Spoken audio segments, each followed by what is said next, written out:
قد كفاني علم ربي من الحمد لله سؤالي حمدا كثيرا طيبا واختياري مباركا فيه ملء فدعائي السماوات وملء الأرض وملء ما شئت من شيء بعد وأشهد أن لا إله إلا الله وحده لا شريك له وأشهد أن سيدنا محمدا عبده ورسوله فاللهم صل وسلم على سيدنا محمد في الأولين وصل وسلم على سيدنا محمد في الآخرين وصل وسلم على سيدنا محمد في العالمين وصل وسلم على سيدنا محمد في الملأ الأعلى إلى يوم الدين. وبعد, ce sera notre première chronique d'introduction à la spiritualité.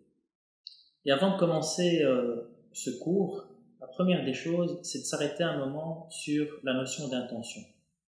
Puisque Allah subhanahu wa ta'ala donne une importance capitale à cette intention. On commence un cheminement spirituel et ce cheminement spirituel doit commencer par un objectif. Et Ibn Ata'illah al-Sakandari disait Man kanat lahu bidayatun muhriqah kanat lahu nihayatun mushriqah. Celui dont le début est ardent, eh bien le Seigneur subhanahu wa ta'ala lui permettra une fin lumineuse.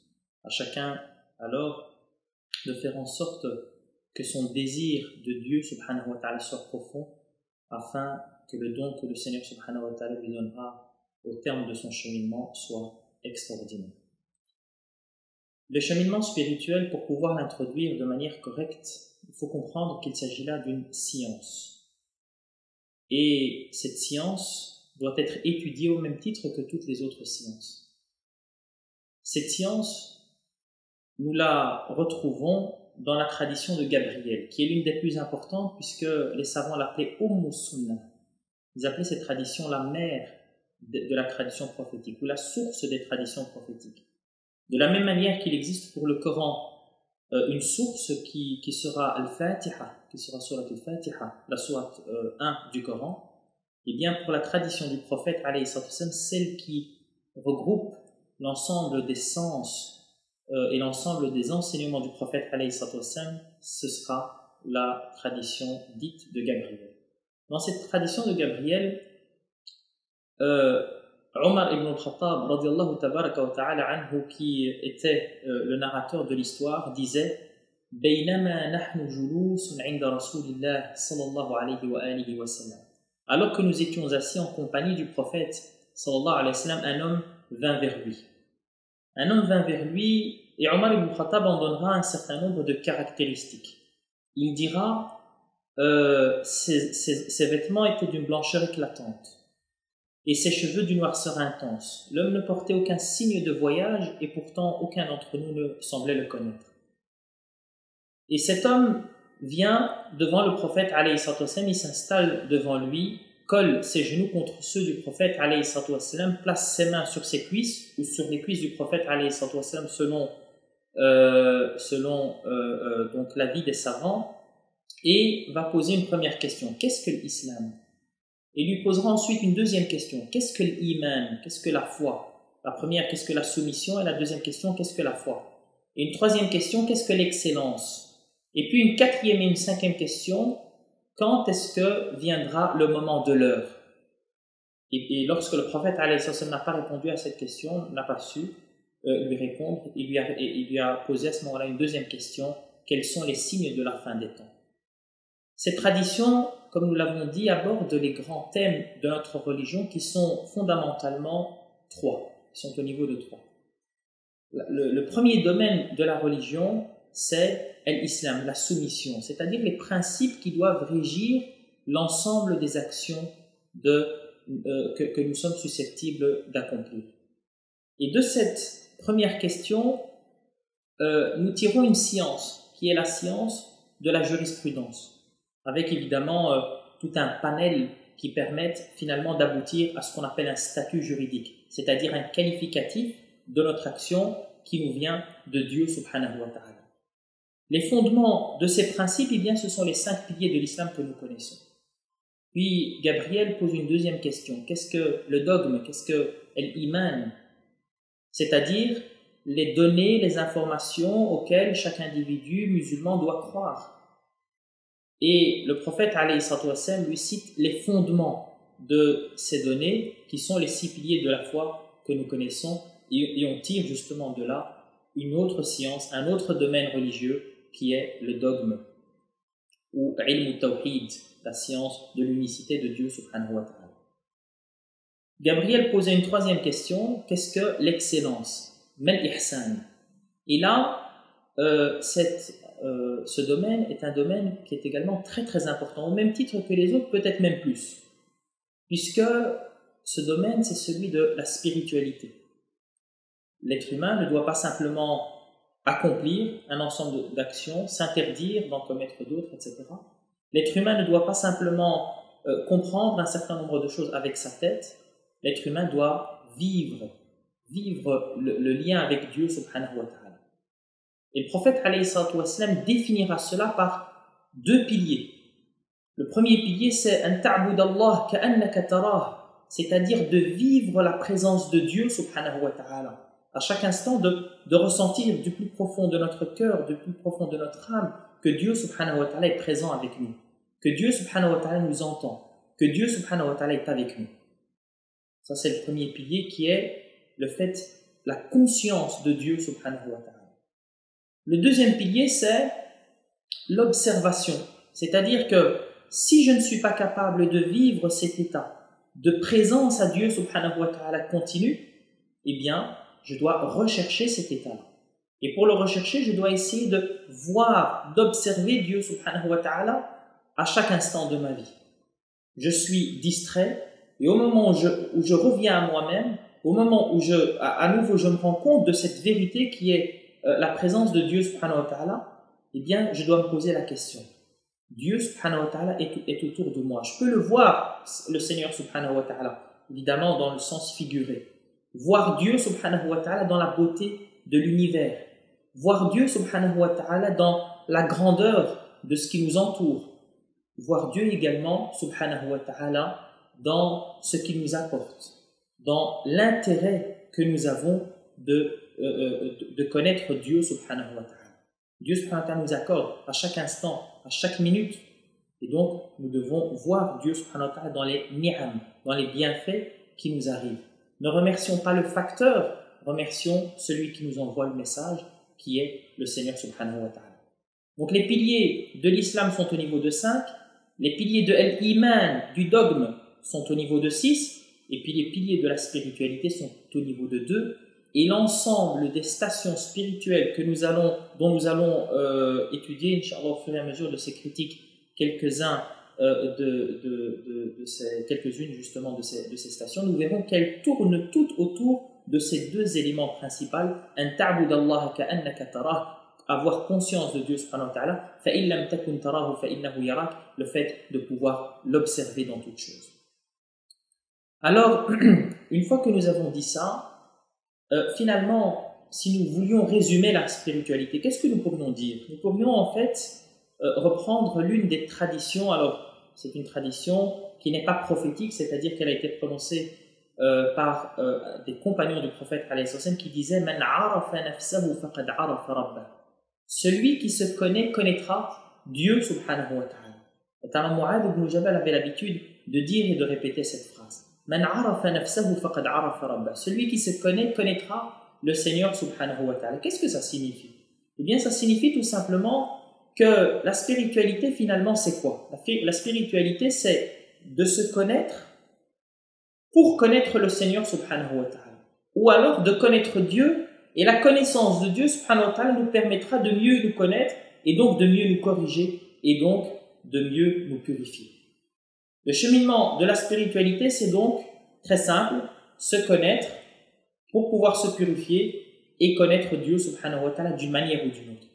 C'est-à-dire que certains des adorateurs de Dieu subhanahu wa ta'ala, le Seigneur leur permet d'abord de les connaître avant de se connaître eux-mêmes.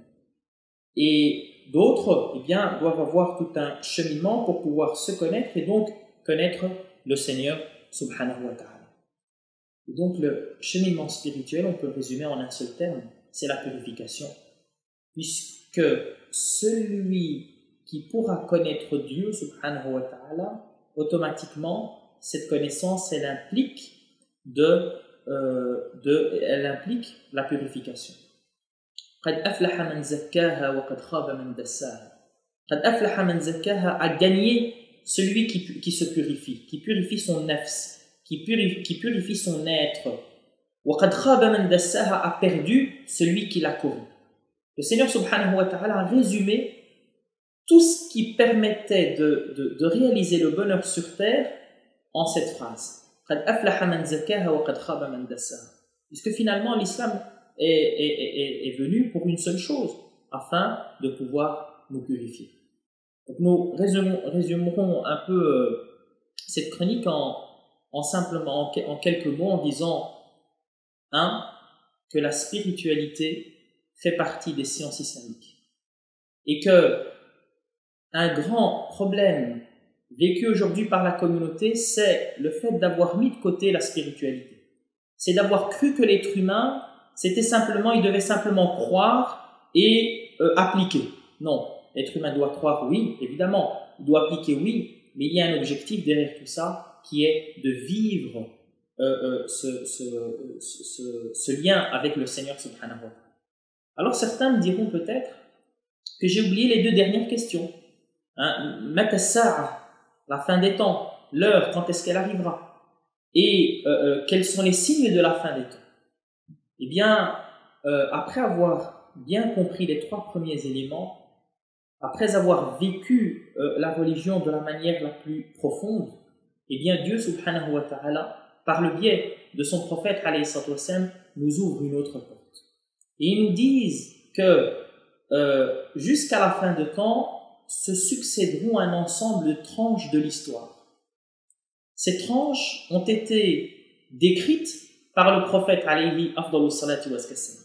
Le prophète alayhi salatu a cité ces tranches de l'histoire qui se succéderont. Le prophète alayhi salatu en a donné les caractéristiques et le prophète alayhi salatu également nous a expliqué la manière d'agir, d'interagir en fonction de ces tranches de l'histoire, qui est d'ailleurs aujourd'hui devenue une science grâce à un grand savant d'origine yéménite qui est Abu Bakr ibn al-Mashhur. Donc, est-ce que nous devons vivre l'islam de la même manière, etc., donc, à chaque instant de l'histoire? Non. Il y a des tournants dans l'histoire qui imposent de réformer la manière d'agir en fonction de ces moments. Eh bien, les gens qui ont une approche islamique et une approche spirituelle de l'histoire seront les gens qui, le mieux, pourront adapter leurs pratiques en fonction de ces éléments de l'histoire. Donc en fait, cette dernière question, elle vise à établir 2 choses. La première, ce sont les étapes de l'histoire et les signes qui nous permettent de les distinguer. Et la deuxième, c'est la manière d'agir et d'interagir à chacune de ces étapes. Et je terminerai par une tradition du prophète alayhi salatu wassalam pour illustrer ce dernier élément, qui est donc la tradition suivante: إِذَا رَأَيْتَ شُحًّا مُطَاعًا وَهَوًى مُتَّبَعًا وَإِعْجَابَ كُلِّ ذِي رَأْيٍ بِرَأْيِهِ فَعَلَيْكَ بِخَاصَّةِ نَفْسِكَ وَدَعْ عَنْكَ أَمْرَ الْعَامِّ. En fait, alayhi salatu wassalam, il nous dit: إِذَا رَأَيْتَ شُحًّا مُطَاعًا, lorsque tu observeras une avarice assumée. On voit aujourd'hui malheureusement la communauté vivre un ensemble de mots et assumer ce mot. Ce n'est pas quelque chose qui est simplement islamique, c'est quelque chose qui devient mondial. Eh bien, le prophète alayhi sallam nous dit: attention, vous voyez là l'un des signes de ce que je vous prédis. إِذَا رَأَيْتَ شُحًّا مُطَاعًا وَهَوًى مُتَّبَعًا, c'est-à-dire une passion suivie. Auparavant, évidemment, les musulmans avaient des passions, mais ces passions n'étaient pas suivies. On essayait de se détourner de ces passions, notamment en s'accrochant au modèle prophétique, au modèle des compagnons, au modèle de as-salafus salih. On voit aujourd'hui un détachement de tout ça. إِذَا رَأَيْتَ شُحًّا مُطَاعًا وَهَوًى مُتَّبَعًا وَإِعْجَابَ كُلِّ ذِي رَأْيٍ بِرَأْيِهِ, c'est-à-dire que chaque être sera satisfait de son opinion, de sa décision, de sa manière de voir. Alors qu'auparavant, justement, on considérait que notre manière de voir n'était pas la meilleure. C'était celle des prédécesseurs qui était la meilleure. C'était celle du prophète alayhi sallam qui était la meilleure. Le prophète alayhi sallam, justement, il nous a appris à ne pas nous satisfaire de notre avis pour celui justement, alors je dis pas des autres, mais de ceux qui sont liés au prophète alayhi salam par les chaînes de transmission. Que devra-t-on faire le jour où justement nous verrons ces signes se concrétiser dans la réalité? Eh bien, le prophète alayhi salam nous dit la chose suivante: fa'alayka bi khassati nafsik, c'est-à-dire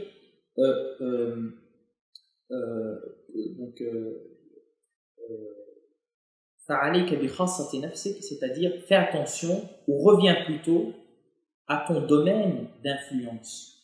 Si tu peux influencer tes enfants, personne d'autre, eh bien reviens à ce domaine et essaye de le parfaire le plus possible. Si ta parole est écoutée dans le cadre de ta grande famille, eh bien ton travail fais-le dans ce cadre-là. Si ta parole est écoutée dans le cadre d'un groupe restreint de personnes, eh bien, concentre-toi sur ton domaine d'influence et tu verras que Dieu, subhanahu wa ta'ala, te permettra d'élargir cette sphère d'influence jusqu'à ce que, alors ça peut être par moi ou par quelqu'un d'autre, évidemment, puisque l'objectif, ce n'est pas que nous influencions en bien ou en mal les personnes qui sont autour de nous, mais que cette influence de Dieu, subhanahu wa ta'ala, de la religion, vienne et couvre l'ensemble des êtres humains. Demandons à Dieu subhanahu wa ta'ala de nous permettre de vivre ces aspects de la spiritualité. أقول قولي هذا وأستغفر الله لي ولكم. قد كفاني علم ربي من سؤالي